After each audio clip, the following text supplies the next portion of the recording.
I still got the Packers, though. You do still have the Packers. That is true. Both my Super Bowl teams eliminated before the playoffs. Massive embarrassment. There's no way around it. He admits it. Bottom of the tiers. He admits it. Sorry. A loss is a win. And here's what I mean. If somehow the Panthers win this game, they're going to convince themselves Bryce is the guy.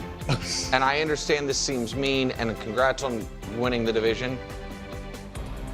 Tying your future long-term with real money to Bryce Young is not the right decision.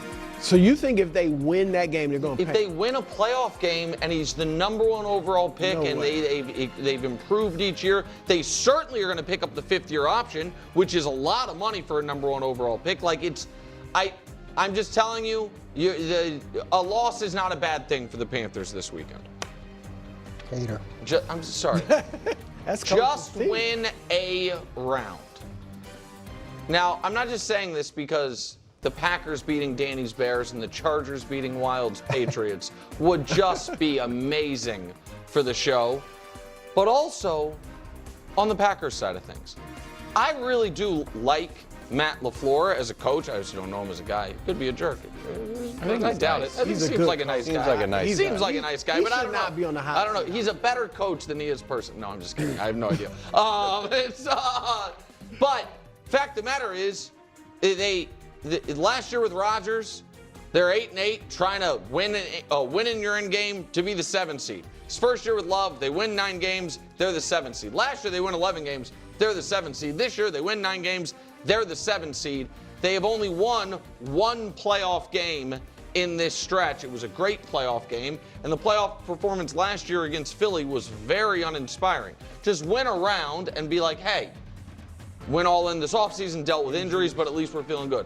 And the Chargers, the Herbert having not won a playoff game noise, even though they're the 7th seed, even though they're on the road, even though they're an underdog, it's just going to get louder. You win 1 game, nobody cares you get popped in round 2. It's a wildly successful season. Trendy winner, and here's what I mean. Someone is going to win this game, and whoever wins this game, the Tuesday after this game, you know what's going to be on every show from at least one person? You do not want to play. Aaron Rodgers? Have you back-to-back? What, one final push, a game away from a conference championship game? Or the Texans haven't lost since Halloween. DeMeco Ryans' defense, it's inevitable. Somebody has to win that game, and that team immediately will be considered far more dangerous than they probably are. So whoever wins that game will be the trendy team to be scared of for the Denver Broncos or whomever. Nothing would surprise me. I would not be surprised if Christian McCaffrey runs wild, if Brock Purdy has an awesome game, and the Niners offense against an Eagles team that we think avoided any type of supernatural funk, but might have just played the Raiders and the Commanders and eked out a 13-12 win against Buffalo. The Eagles team goes quietly into the night like it did 2 years ago. It also wouldn't surprise me if the Eagles say, all we have to do is stop Christian McCaffrey. Our defense is awesome. And that Eagles offense gets rolling against a very beat-up and Niners defense that can't get to the quarterback. So Niners showing up in the conference championship game would not surprise me. Niners losing by 17 in Philadelphia would not surprise me. Obviously flawed but frightening. Bears-Eagles. Obviously flawed. The Bears defense is bad, and the offense doesn't ever, hum at a cool, crisp 71 degrees. It's always either 99 and scorching or 35 degrees. Hotel room. Right, exactly right. And the Eagles' offense has been bad all year. Not hit and miss. The last time the Eagles scored more than 20 points against a playoff team was Week 3 against the Rams. Yeah. More than 20 points, and they played I think 7 games. They played a tough schedule. But they're, because of how prolific the Bears offense is and how good they are at turning you over, and because the Eagles are the defending Super Bowl champions, they're obviously frightening. Wildly impressive, wholly untested. It's both the teams, KW. That's true. It's the 32nd ranked strength of schedule against the 31st ranked strength of schedule. But the resumes, just as far as For the Broncos, who they've beaten and the comebacks. For the Patriots, how they're clobbering teams. The overall records for both these teams sitting at 14 wins apiece. And I feel similarly, to be honest, more about Drake May than Bo Nix about this, as far as wildly impressive but wholly untested. Bo Nix has been partially impressive but untested. Drake May has been wildly impressive but untested, but that's the same with their teams. Fork in the road for both of these quarterbacks. Trevor Lawrence. 2 years into the league, it was all going according to plan. Top 7 MVP, as everyone remembers. One of the greatest playoff comebacks in the history of the league. Lost to Patrick Mahomes in the playoffs. Kind of a rite of passage for AFC quarterbacks. It was all going the way it was written back when you were a Gatorade High School Player of the Year. For the Chiefs. It's gone a bit awry. You win this football game, all of a sudden, you're going to finish top 7 MVP again. He is. You beat Josh Allen. You finally seem like you have your right coach. Got that sick grill. Yeah. You are going to be discussed the way you deserve to be discussed as a true elite quarterback in this league. You lose this game, and it's 3 steps forward, 2 steps back. Josh Allen, this whole postseason run is your fork in the road. The path is clear, but the path is rocky as far as your path, but who's in front of you is clear. You win this game, and the next game, and the next game, you get the monkey off your back. You lose any of them, but particularly this one. And people are like, okay, if this year you can't get over the hump, when are you? The best team. Oh my God. I just think they're the best team. I understand that they lost. They were the first team in NFL history to score a touchdown in overtime and lose the game. And because of that, instead of being the 1 seed with the best record in the conference, they're the 5 seed with a tough path. They're getting Devontae Adams back. I think their quarterbacks had the best year. I think of all the playoff teams, they have the best coach.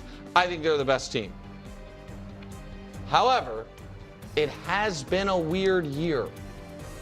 And similarly to 2005, when the 2-time defending Super Bowl champion Patriots get clipped in round 1 by Jay Cutler, and the path is open, and the Seahawks show up in the Super Bowl with Matt Hasselbeck and Sean Alexander. Or 2008, when Tom Brady blows out his knee, and we look at the Super Bowl, we're like, wait, the Super Bowl has the 9-7 Arizona Cardinals? It's a weird year.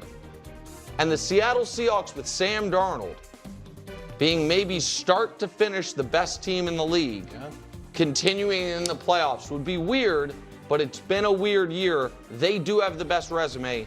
They are atop the wild card weekend. Okay. Let's talk about this. Since when is Bo Nix and Drake May untested? Like, wow. Are we talking about playoffs? Or are we talking, like, you can't be tested during the regular season at all? Because I'm pretty sure Drake May was tested going up against Josh Allen and the Buffalo Bills, and he succeeded with flying colors, even in the game that he lost.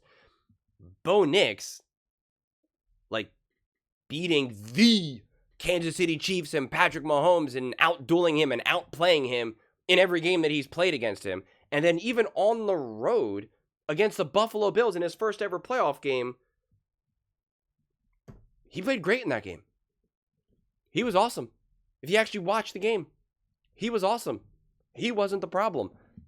And then if you want to talk about the team as a whole, then if you don't want to just talk about the individuals, it's like, of course, the Broncos have been tested practically every single week. That's why they have all these come from behind wins and whatnot. Like, it just doesn't make sense. Really, really doesn't make sense. I could see if you want to say that the New England Patriots as a whole are not, that they're untested because of their whole schedule and all of that type of stuff. And it's, I don't care to have that conversation in this moment of time personally. And then, of course, with Josh Allen and the Buffalo Bills, the fork in the road. Like, what? Right. If the Buffalo Bills don't win, we're going to have real serious conversations about Josh Allen. One of the greatest quarterbacks of all time. One of the greatest playoff performers of all time. And the conversation will be about Josh Allen. Not the Buffalo Bills, not the organization, not the coaching staff, but Josh Allen. I've already made that video so many times. I'm not going to do it again now here. But that take continues to be so absurd, so ridiculous, so nonsensical that it's like if you either know, the whole, if you know, you know, this is just the literal definition of if you know, you know. I mean, if you either can tell 1 + 1 = 2 or you can't. You either get through life where you know, at this point, anyone who's watching this video, you either know 1 + 1 = 2, or you, at this point, I just don't think it's going to happen for you.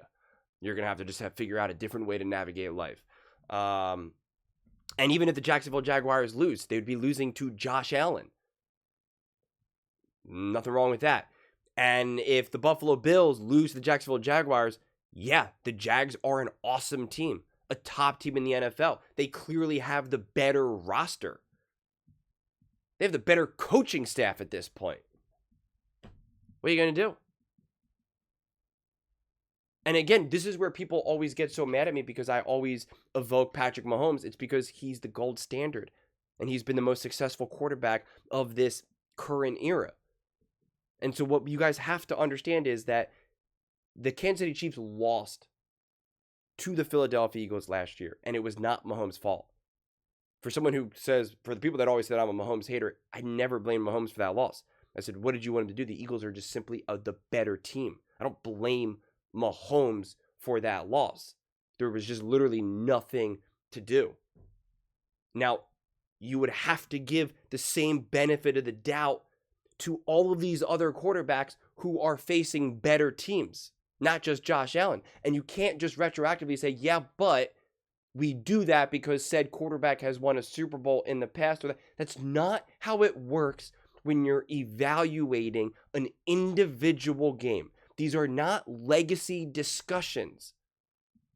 And if you don't expect Patrick Mahomes to be able to be great and win against the Philadelphia Eagles and be the difference maker, then why would you expect another quarterback in the exact same situation? But it just so happens that their game happened earlier in their career or earlier on in the playoff run, whatever it may be. It fundamentally does not make sense. And that's why the same thing with the Chargers.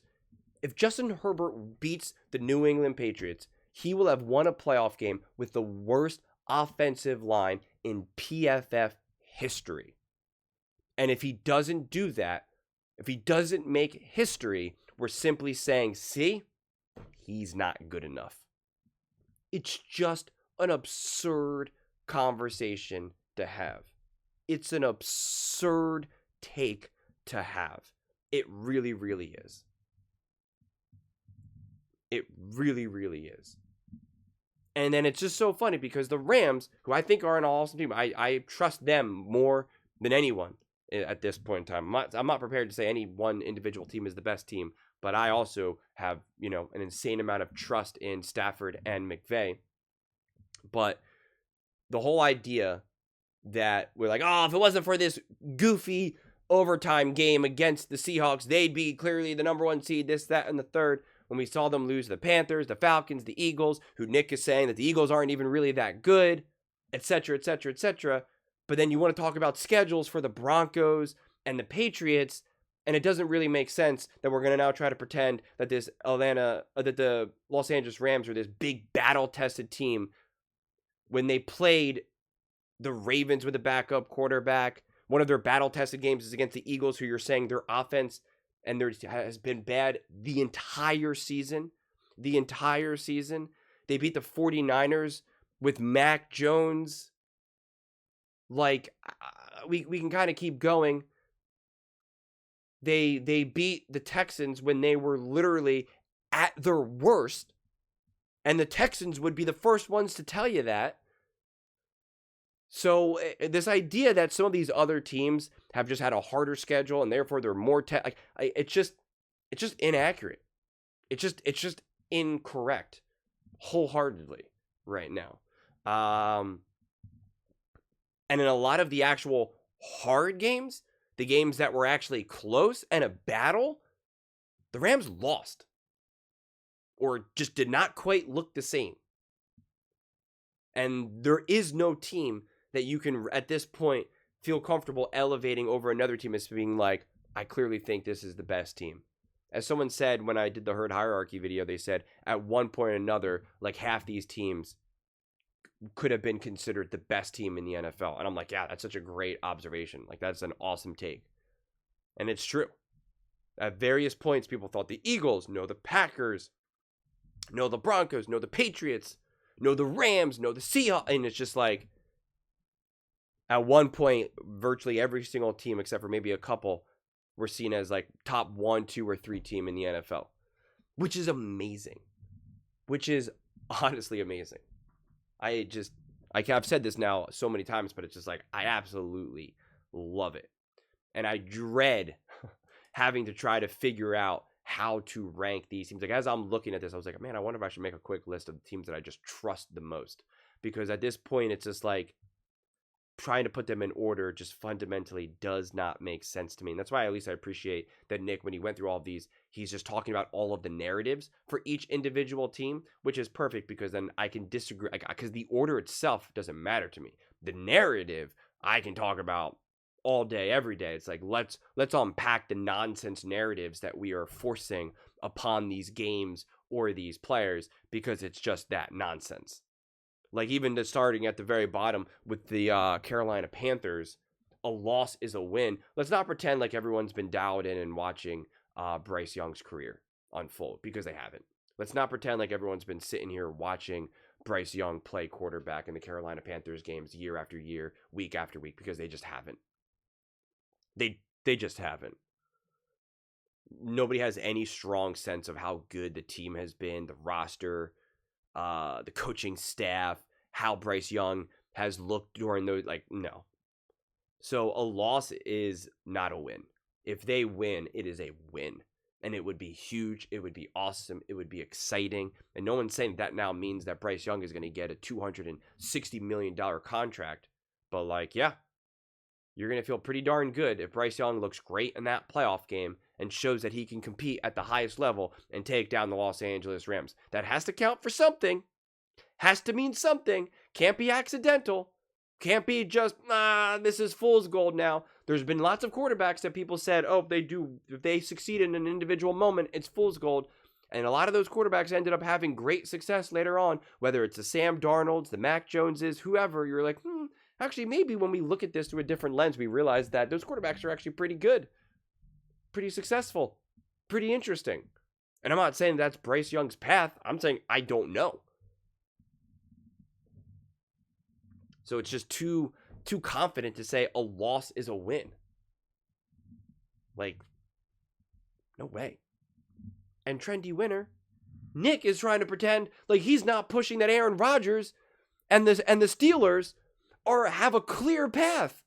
He's the one that had the whole take about they're going to beat the Texans, and then they're going to then face the Patriots, and that they're going to be able to take down the Patriots. Like, he's the one that has like a full clear path for Aaron Rodgers and the business. He's pushing that take that he has on other people, which is just pretty funny. Pretty funny. But I mean, yeah, when it comes to the rankings themselves, I just do not have strong thoughts. I've said that so many times, and I got to stay true to that. I'm not going to just make it up for the sake of making it up at this point in time. Sometimes I find that interesting, just trying to back myself in a corner and forcing myself to rank teams. And it's just, I don't know, man. It's Wednesday. We got games literally played in a couple days. I can't get there mentally. I just can't. How am I supposed to figure out who's better between the Jags and the Seahawks right now? I know they played each other, but like, I was like, what, 2 months ago or something? Like, I don't know, man. I don't know. How do we even compare the Packers and the Chargers right now? I have no idea. So I'm just excited at this collection of teams because I think we do have such fascinating teams here. The Seahawks, the Jags, the Patriots and the Broncos, the Bears, the Steelers, the Chargers, the Panthers. These are just not teams in this immediate history, the immediacy of the NFL right now within these last few years, that we have like real strong sense of who they are, what they will be, and what they can achieve and accomplish. And so I just find that wildly exciting. I mean, just think about how we could easily be sitting in another NFL world where we see the Packers and the Eagles play again, the Ravens and the Bills play again, the Chiefs and the Texans, and it's just like, here we go again and again and again. Want to see Josh Allen versus Lamar Jackson? And it's just like, don't get me wrong, like those are great, those are awesome, but like I'm excited at Jordan Love versus Caleb Williams, right? What is that going to look like? What is Josh Allen and Trevor Lawrence going to look like? Justin Herbert, Drake May, what is that going to look like? Like, that's what I'm just incredibly excited for. And that's why I'm hopeful that the Carolina Panthers and Bryce Young, trying to speak it into existence, that they can do some damage and make it competitive, because like any playoff game that's just like, when we saw there's like a 10-point spread in that game, like that's a bummer. I don't want that. I don't want an easy. Obviously, Rams fans just want to roll and win and have it easy, which I get. I understand that. But it's like, we want the action. We want the drama. We want to watch a playoff game that you genuinely feel that any team can win. What's more exciting and more nerve-wracking when you're watching a playoff game and you hear the commentators say, man, this game really feels like whoever has the ball last is going to win. Like, that's so anxiety-inducing, because you're just like, every single throw, every single first down conversion, every single second down stop, and now it's like 3rd and 9. You're just like, oh my God, it's 3rd and 9. You're just like, it's just every single moment feels so intense. Every extra point. Extra points become so nerve-wracking and intense. We certainly can see how this season has unfolded, that extra points and chip shot field goals are quite important. So that's what we're going towards right now. That's what we're going towards. And that's really the foundation of why it's been so hard for me to really try to rank any of these teams, because I'm just so confident we are in for a journey, man, right now. And this is the last time that we're really going to talk about all of these teams as a whole, not individually, going into the playoffs. So, yeah, we did it. We're here. But those are just my thoughts. I'd absolutely love to hear yours. What do you guys all think about Nick's tiers? Who would you raise? Who would you move below? I feel like, maybe I will make a separate video, I'm not sure. But like, if I'm looking at the teams that I have the most trust in, it's really like not, to me, that's the more interesting conversation, is who do you trust? What teams do you trust will be ready and be able to legitimately bring out the best version of themselves in the playoffs? Like, that is ultimately what will matter, not who is the best team. And I think that's going to show itself more in the playoffs than people realize. So, and it might show that on Saturday. But let me know your thoughts. I read every single comment. So whether you agree with me or disagree with me, either way, let's get in some discussions, let's get in some fights, but ultimately, let's just have some fun. And please do consider subscribing. We are building an amazing community here, and absolutely love to see you part of it. I want to build something that we all genuinely feel connected to, something that we're really excited to be part of. I think we're well on our way to doing it. Please don't forget to give this video a thumbs up, as it really does help the visibility and the algorithm. Thank you so much. See you next time.